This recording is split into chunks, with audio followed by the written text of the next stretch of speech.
Welcome to Scrolling to Death. Today I'm bringing you into a conversation with Deb Schmill. Deb lost her daughter Becca to fentanyl. We're going to get to know Becca and her story today in an effort to educate parents and help all of us protect our children from these online harms. This episode is sponsored by Bark Technologies, a parental controls company for parents who are looking to protect their children from online harms like drug content. You'll learn today that pills sold on social media are extremely prevalent, especially on Snapchat. And I'm so grateful that the parents of today have resources like Bark to help protect our children online. Now let's get into my conversation with Deb. So Deb, can you just start by telling listeners about your daughter, Becca? So what were her interests? What was she like? We just love to get to know her. Yeah, so first of all, I adored her. I absolutely adored her. Mm-hmm. I know people say they like their kids pretty much. I adored my daughter. She was just such a love. We snuggled all the time. She was so warm and snuggly and Mm-hmm. loving, and she loved her friends. She loved her family, and she was just a pleasure. But she also went through a lot, and the last few years of her life were really, really difficult. What were her interests? What did Yeah, she like to so do? Becca loved gymnastics. Mm-hmm. She played guitar. I Oh, actually cool. still I kept her guitar, Oh. and I pick it up every once in a while. She played soccer. Her greatest love was camp, was Mm-hmm. summer camp. Oh, I really have to say cool. that was like her second home, and she Oh, she just thrived yeah. at summer camp. And she loved being with her friends. She was a very social person and really had deep, strong relationships with her friends. Gosh, for the last few years of her, it's so weird to say, the last few years of her life, Mm-hmm. she worked. Mm-hmm. She was working at an ice cream place for a while, which is what I did when I was her age. I did that And too when I was 15. You got to be careful how much ice yes, cream you yes, eat. you do. She loved, when she was younger, she loved to read.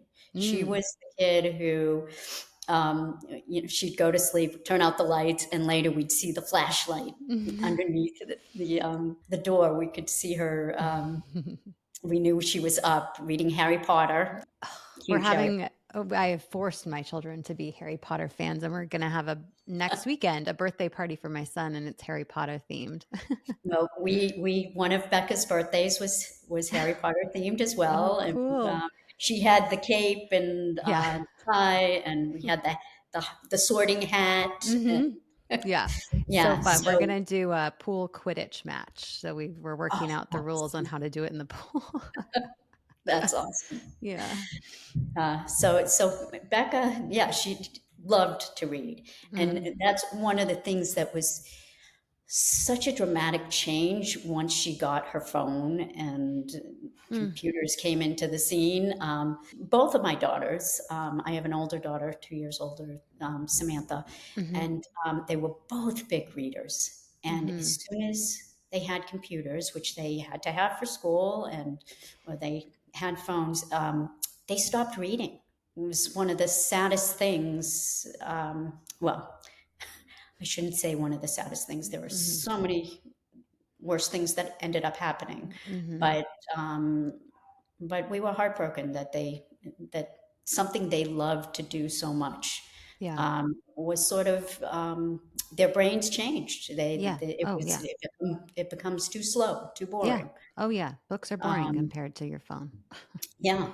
So what changed after that? What happened to Becca after she got her phone? And there was a really, really hard moment there for her. Yeah. So she got her phone when she was 13 and, got into that phase where friends would be over and they'd all be sitting there on their phones instead of doing Hmm. something. And Hmm. it was something that I did not like at all. And my husband and I both, we weren't people who encouraged this. We were Hmm. really people who were trying to discourage the use. But all the other kids, that's how they were socializing. Yeah. So when Becca was 15, she was on the cheerleading team. I Hmm. forgot to mention, she also loved Mm. cheerleading, Hmm. gymnastics, cheerleading. Um, She was on the cheerleading team, and her friends from the team had a party chat Okay. together. So they Okay. all had this party chat, and Just a, like a text message group, or is it? yes, Okay. exactly. Okay. One of the girls met some boys at a mall Mm-hmm. in a different town and ended up inviting them into the party chat. So these were 18-year-old boys, Mm-hmm. and the girls were 15. And I think they were really excited that 18-year-old boys were paying them attention. Yeah. And, they're at that age, they're very vulnerable with these things. After about 2 weeks of conversing over in the party chat, Mm-hmm. um, the boys invited the girls to get together, and the girls said yes. So they slept over one of the girls' houses that Saturday night. And when the father went to sleep, they snuck out. Mm-hmm. And I've done the they went, same thing yeah, oh, I when did I too. was 15. Yeah. Oh, yep, yep, I Normal. did too. The difference was, I think, it just in my case, which was a long time before yours, Yeah. was that when you snuck out, you were sneaking out to be with people who were from your school, who knew Mm-hmm. you, who Mm. you knew, right? And Yeah. and there's a certain amount of safety, at least usually, not always, but safety in that. These girls were sneaking out to meet boys who they just didn't have the same, they believe everyone is, you get to know them in 2 weeks of Chatting. texting, chatting Yeah. back and forth, Mm-hmm. and they trusted these boys. And so they took a ride service. I was never able to find out which one, but this ride service took a group of 15-year-old girls without parental permission to another town and Mm. dropped them off. And the boys served the girls alcohol right away, and my daughter's drink was very likely drugged. Mm. We don't have definitive proof of that, but based on what Becca said and what her friends had told us, that she could not walk. She, Wow. they all had drinks, but she could not walk and couldn't go anywhere. So when the other girls, and I mean the rest of the group, decided to go out, Becca couldn't go with them. And one of the boys happens to be the boy who had been flirting with her over the chat, Mm-hmm. stayed behind with her and raped her. Oh my gosh. So, yeah, so Did you find out right away? Did she come home and tell you? we found out a couple of weeks later, Mm. when her sister told her that she needs to tell us, Mm-hmm. or she would tell, Mm-hmm. Mm-hmm. so Becca then came to us and told us. She, the experience was devastating in itself. She really struggled to cope. We got her therapy, but the last thing she wanted to do at that time was talk about her trauma, and we didn't understand that. Yeah. We had no experience with this, and now I understand it, and it makes sense. Why would you want to talk to a stranger about the worst thing that ever happened to you? Mm-hmm. Just a few weeks ago. But Yeah. she started drinking a bit, and doing things that she hadn't done before. Mm-hmm. So she was spiraling, and some of the kids in school cyberbullied her in this really humiliating way Mm-hmm. that just was devastating to her.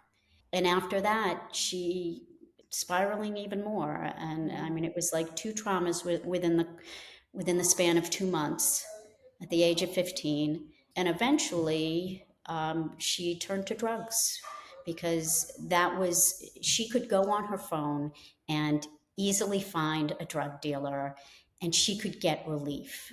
Or as Mm-hmm. she would say, she had this emptiness in her chest after the traumas. She was trying to fill this emptiness. Mm-hmm. And there was this option always available to her that was better than going to a therapist, for her, better than going to a therapist and talking about what she didn't want to talk about. She Mm-hmm. wanted to forget about it. And she was able to do that by, picking up something online, Mm-hmm. anytime, anywhere. Mm-hmm. Were you And aware at that time she was getting pills or drugs from social media? no, we Okay. did not know. Okay. We knew she was doing some drugs, not at 15, but I think we realized at around 17 Okay. that it had gotten to that point. We knew she had done marijuana before that. Mm-hmm. By the time she was 17, we realized that she was starting to do other things. And it was getting worse and worse. And Mm-hmm. we were trying to get her help. But nothing helped her in the way that she felt these drugs did. They took her Mm-hmm. away from her pain. Mm-hmm. Did it ever cross your mind, or did you ever think about taking her phone away? But you really didn't put together that it was the phone We that hadn't at got her that access. point, right? Okay. We hadn't at Yeah. that point.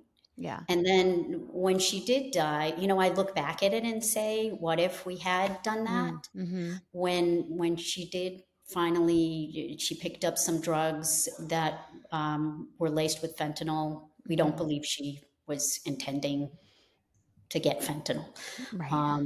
I'm sure of that. And so she picked up some cocaine, and it was laced with fentanyl, and she died.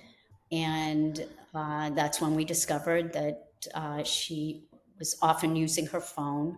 Not all the time. I mean, we knew Mm-hmm. that she had friends who were giving her some pills here and there and things like that. Mm-hmm. Mm-hmm. And you're walking a line of trying to not alienate them Right. while trying to keep them safe. And Mm-hmm. at that time, I didn't know about fentanyl. Mm-hmm. I don't think she knew about fentanyl. And this was 2020. I mean, we should have known. Pausing here to talk to you about a tool that could save your child's life. That is the Bark phone and the Bark app. Bark uses advanced AI to scan text, social media, images, videos, and even audio for threats like dangerous challenges, drug content, cyberbullying, even child sexual abuse material, and grooming. The harms of social media are scary, but tools like Bark can give you peace of mind and protect your child. The Bark phone is the most customizable kids phone with text and social media monitoring built into it. It's the safest option for your child. If you're going with an Android or an iPhone, please consider layering on the Bark app, which is a high-tech parental monitoring tool that scans their activities for harmful content, allows you to block certain websites and apps, create screen time schedules, and a ton more. Back to my conversation with Deb Schmill. So, yeah, so afterwards, when we found out that she could use her phone to find things, to find drugs anywhere she was, Mm-hmm. um, I thought about that. What if I had taken her phone away? Mm-hmm. She was 18 years old at that point. So it's Yeah. not that easy. And, No. and it was COVID.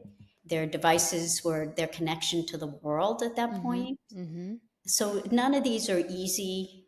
There were no easy answers. No. What we tried to do was support her as best we can and make sure that she had access to therapy, to any Mm-hmm. other resources that we Mm-hmm. could find for her. Yeah. It ended up not being enough. And I think in the age of fentanyl, I mean, she just didn't have a chance Mm-hmm. to work it out. And I keep hearing from moms that do take the phone away and from their kids who may be sort of dependent on the phone, and it causes a huge crisis. In the case of Jenny DeSario, who lost her son Mason immediately Yes. after she had taken his phone away, and he couldn't I handle it. was thinking about the same scenario. Yeah. Yes. And that's how addicted they are to it. And there just are no easy answers to this, Yeah. other than allowing them time without phones, Mm. significant time, so Mm-hmm. that they're not addicted to them. Yeah.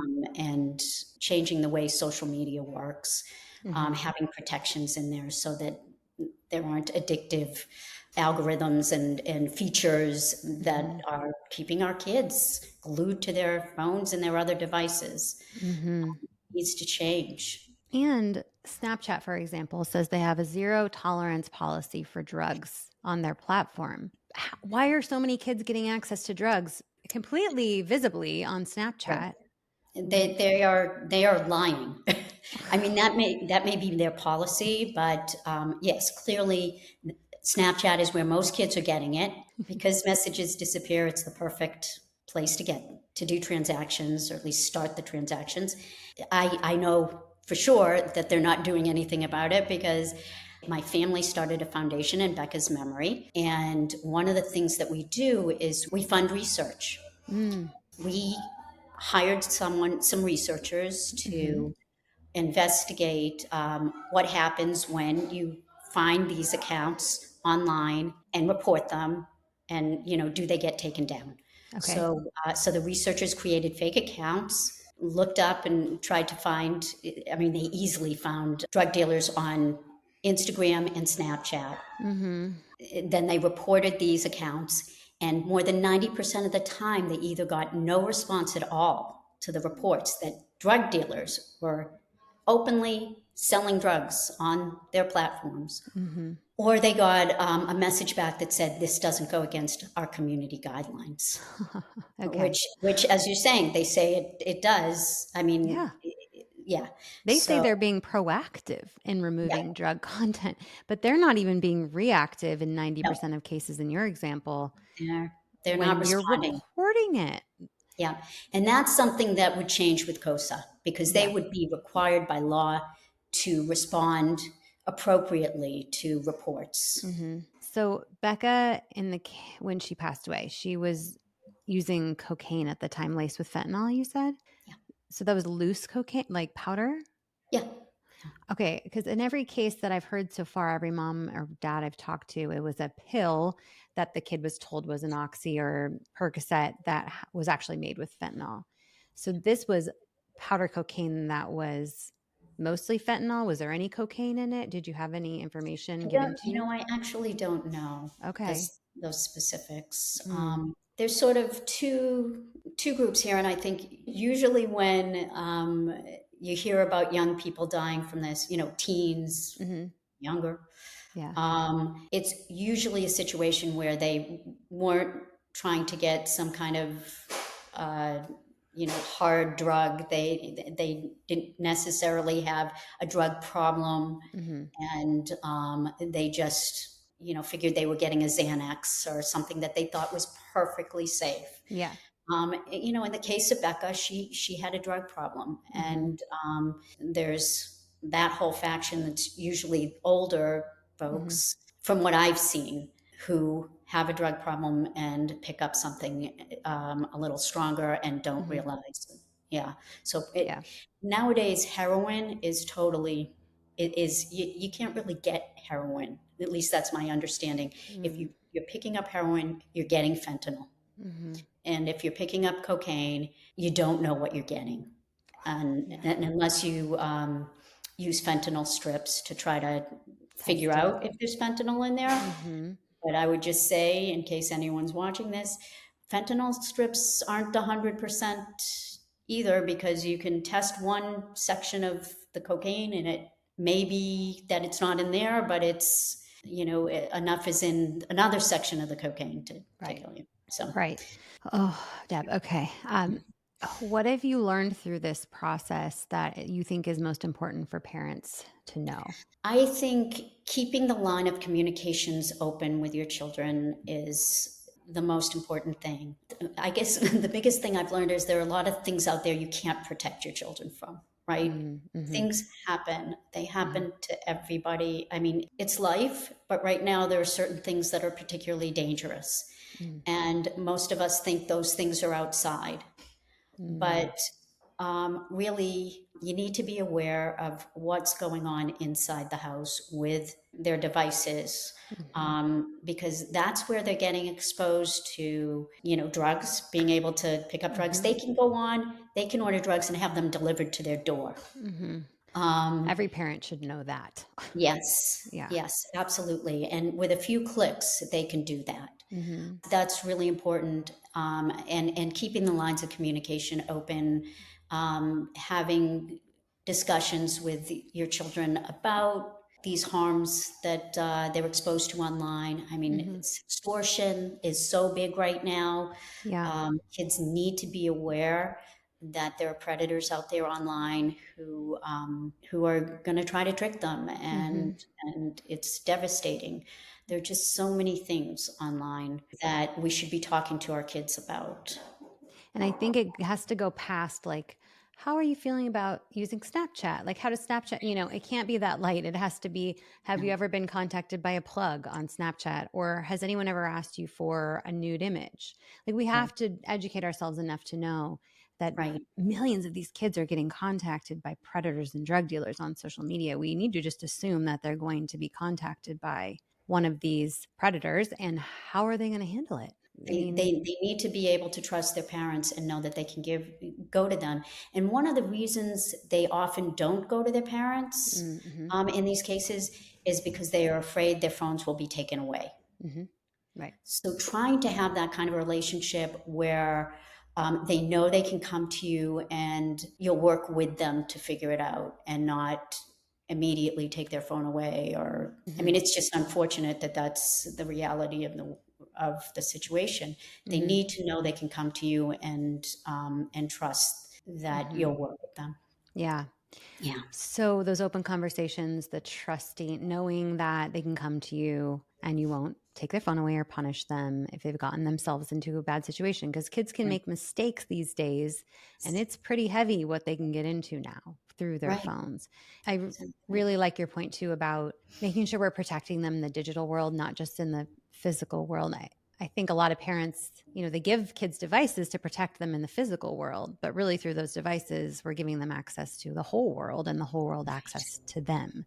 And that can be very dangerous. So say you give your kid an iPad at 6, 5, 6, 7 years old, like a lot of parents do, and that iPad has all the social media apps. And if you're not watching that, your 7-year-old could be contacting an adult predator on their iPads that you think they're just playing games.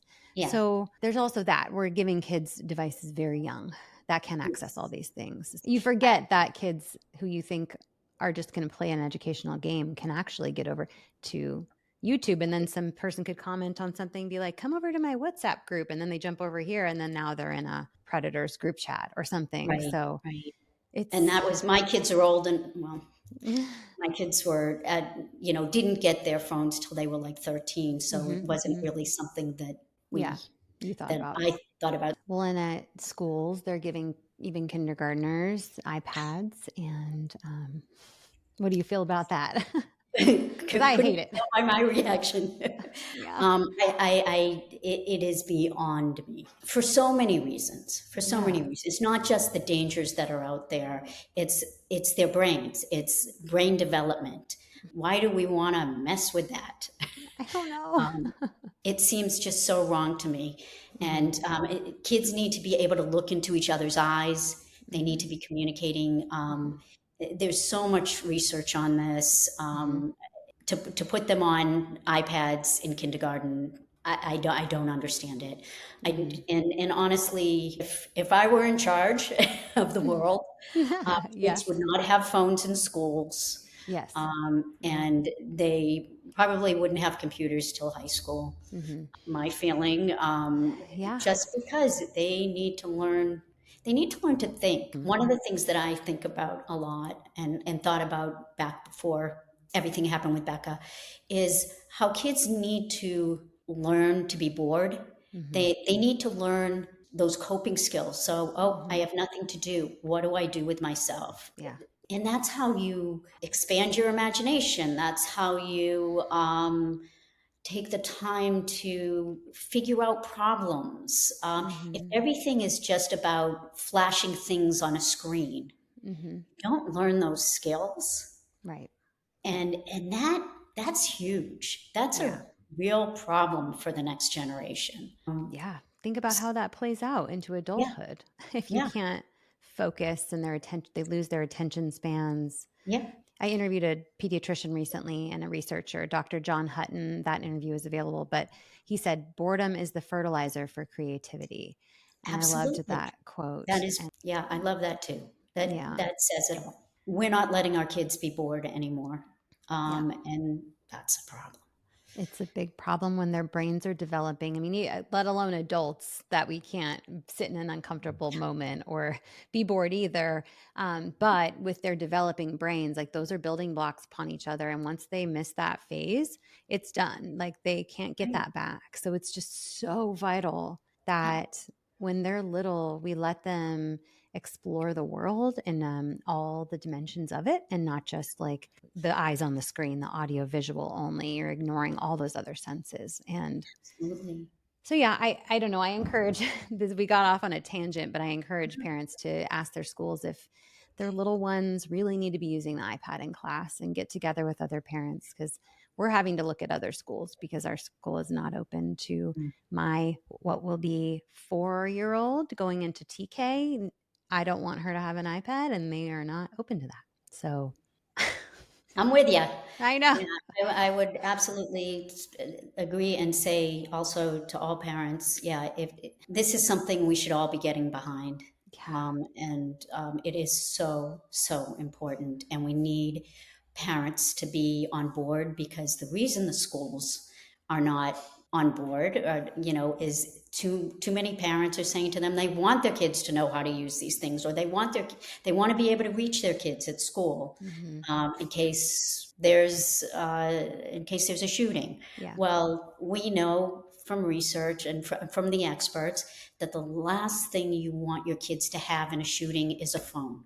You Mm-hmm. want them to be focused on what's going on. Mm-hmm. And if everyone's on their phones, it blocks the emergency services from being able to reach each other and do what they need to do. Mm-hmm. So, as parents, we need to come together and say, enough is enough. We don't want this anymore. Mm-hmm. Yeah. It's not good for the kids. It's not good. They're becoming addicted in kindergarten when we're giving them these devices. But then let alone now they have a second device at school when they're given a phone. We can't. We have to have phone-free schools, and not just away in their backpack, because then they grab it and the teacher has to try to enforce it, and teachers are over it. So they're like, whatever, if you want to be on your phone, you're not learning, that's going to reflect in your grades. But it's so much more harmful than that. So Yeah. And it's not fair to put the teachers in that position. no. But parents Okay. really need to speak up so that they can push their school districts Mm-hmm. to do this. Yeah, and it starts with educating. So listening to conversations like this, but then going online and looking up phone-free schools. Look at the schools that have done this and the improvements they've seen across the Yes. board in so many different areas. And then share it with a couple parents and go to your principal and say, "Look, why aren't we doing this?" Yeah. And especially in elementary and middle school. I know high school is a hard one, but up until 13 years old, they don't need phones in their hands at school. If a parent needs to get a hold of them, it can be after class time, right? Or the parent can call the office the way we Right. used to do it, You and can they can always, they have a phone in, if there's an emergency. yeah, there's a phone in every classroom if you really need to get your child. Okay, well, that's a whole other topic, but Yeah, we um, could talk for hours, I'm sure. yeah. So, Deb, thank you so much for all the work you do to educate parents and support other children. Can you tell me specifically? You talked a little bit about the Becca Schmill Foundation that your family started and that you help fund research, but is there anything else you guys work on? And then where can listeners Yeah. find out about your work? Sure. So we try to meet our mission in three ways. And that mission really is essentially to not let what happened to Becca happen to other children. So we sort of focus on sexual assault, social media harms, and youth substance use. Mm-hmm. But the three ways we do that is we fund research. We also fund and host community programming to educate the community about these issues. Mm-hmm. And the third thing is we advocate for policies that we believe will protect children. Right. And right now, my primary focus is advocating for the Kids Online Safety Act Mm-hmm. in Washington, D.C. I do lots of trips to D.C. Mm-hmm.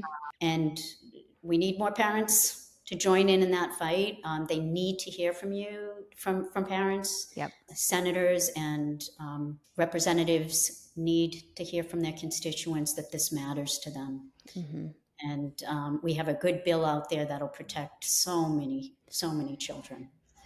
Yes. And so parents can go to house.gov or senate.gov and find the representatives and then just say, hey, can you support the Kids Online Safety Act? Or, hey, can you just protect kids online? Like anything general. Tell them a story about how your child was, introduced to something harmful online. They do. I mean, I hear over and over again that our elected officials, they want to hear from us.